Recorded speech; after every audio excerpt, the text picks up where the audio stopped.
RBI సంచలన ప్రకటన bank ఖాతాలపైన కొత్త రూల్స్ అంటూ లేటెస్ట్ అప్డేట్ అయితే రావడం జరిగిందండి. సో ఆ వివరాలు ఏంటనేది కూడా వీడియోలో తెలుసుకుందాం.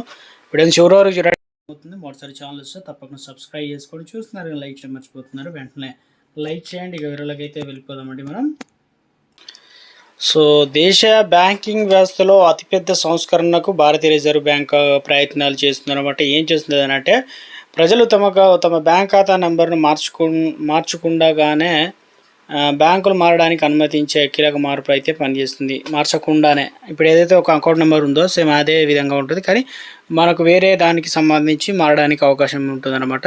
సో ఈ విధానం వల్ల అమలులోకి వస్తే బ్యాంక్ ఖాతాను సిమ్ కార్డు కావచ్చు తరహాలో ఒకే బ్యాంక్ నుంచి మరొక బ్యాంకుకు అదే ఖాతా నెంబర్ తేలిగ్గా మారే అవకాశం అయితే ఉంటుంది. కాబట్టి పేమెంట్ విజన్ 2028 పేరుతో ఆర్బీఐ చేపడుతున్నటువంటి ఈ సంస్కరణ మొబైల్ నెంబర్ పోర్ట్ఫోలియో మాదిరిగానే ఏదైతే ఇప్పుడు ఒక నెంబర్ ఉన్నది, నెంబర్ నుంచి జియో కావచ్చు ఎయిర్టెల్ కావచ్చు మారినప్పుడు నెంబర్ అదే ఉంటుంది, కానీ సో అవి మారుతాయి కదా. సేమ్ అదేవిధంగా బ్యాంకులు ఖాతాలు పోర్టు చేసుకోవచ్చు అనమాట.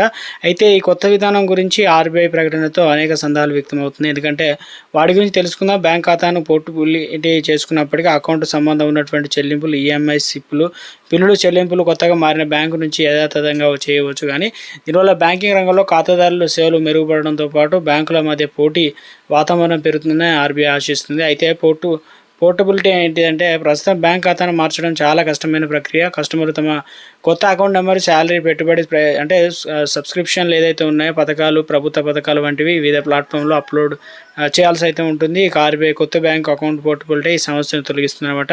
దీనివల్ల బ్యాంక్ అకౌంట్ నెంబర్ ఒక యూనివర్సల్ ఫైనాన్షియల్ ఐడెంటిటీగా పనిచేస్తుంది అనమాట. ఒకే బ్యాంక్ ఖాతాకు పరిమితమై ఉండదు కాబట్టి అకౌంట్ నెంబర్ మార్చకుండానే మరో బ్యాంకుకు మారవచ్చు అనమాట. కొత్త బ్యాంకు ప్రస్తుతం అకౌంట్ నెంబర్ని కూడా తమ సిస్టమ్స్ యాక్టివేట్ చేసుకునేవచ్చు.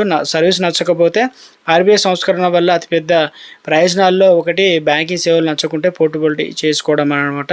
సో ఇది ఒక గుడ్ న్యూస్ చెప్పుకోవచ్చుంటున్నారు చాలామందికి. ఏదైనా బ్యాంక్ అధిక రుసుములు వసూలు చేస్తున్నా, తక్కువ వడ్డీ రేట్లు ఇస్తున్నా, సరైన డిజిటల్ సేవలు అందించకుండా వినియోగదారులకు సాధారణ సమస్యలు ఆందోళన చెందకుండా ఉండేందుకు మార్చుకోవచ్చు అనమాట. అన్ని ఈఎంఐలు, సిప్లు కావచ్చు, బిల్లు చెల్లింపులు ఆటోమేటిక్గా కొత్త బ్యాంకు బదిలీ అయితే అవుతాయి అన్నమాట.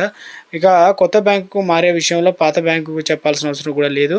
మనం చేయాల్సిన చెల్లింపులు ఎలాంటి అంతరాయం లేకుండా కొనసాగుతున్నాయి. దీనివల్ల కేంద్రీకృత మౌలిక సదుపాయాలను ఆర్బీఐ తీసుకురానుందన్నమాట.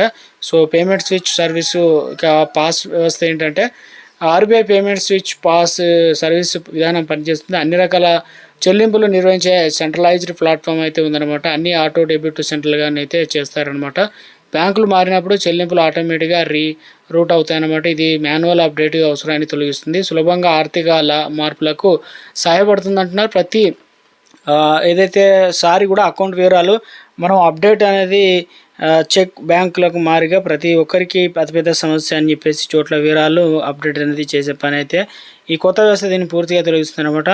శాలరీ అకౌంట్స్ వివరాలను ప్రతిసారి హెచ్ఆర్ డిపార్ట్మెంట్కి తెలియాల్సిన పని అనేది తప్పుతుంది అంటున్నారు. ప్రభుత్వ పథకాలైన ఎల్పీజీ లాంటి సబ్సిడీ లేదా పీఎం కిసాన్ వంటి పథకాల ప్రయోజనాలు అయితే అంతరాయం లేకుండా కొనసాగుతున్నాయి అంటున్నారు. ఈ కేవైసీ వివరాలు కొత్త బ్యాంకుల్లో ఫామ్ నింపడం, డాక్యుమెంట్లు ఇచ్చే సమస్యలు అయితే ఉండవు. క్రెడిట్ కార్డు హిస్టరీ అయితే ఉంటుంది కాబట్టి. అదేవిధంగా అకౌంట్ నెంబర్ మారకపోయినా పోర్టబిలిటీలో కొన్ని వివరాలు అయితే మారుతాయి అంటున్నారు. అవి ఐఎఫ్ఎస్సి కోడ్, ఇది బ్యాంక్ బ్రాంచ్కు సంబంధించి కాబట్టి అకౌంట్ మారకపోయినా ఐఎఫ్ఎస్సి కోడ్ మారే అవకాశం అయితే ఉంది. బ్యాంకు మారితే లోన్స్ కొత్త బ్యాంకు బదిలీ అవుతాయి కాబట్టి క్రెడిట్ హిస్టరీ యథాతథంగా అయితే ఉంటుంది అంటున్నారు.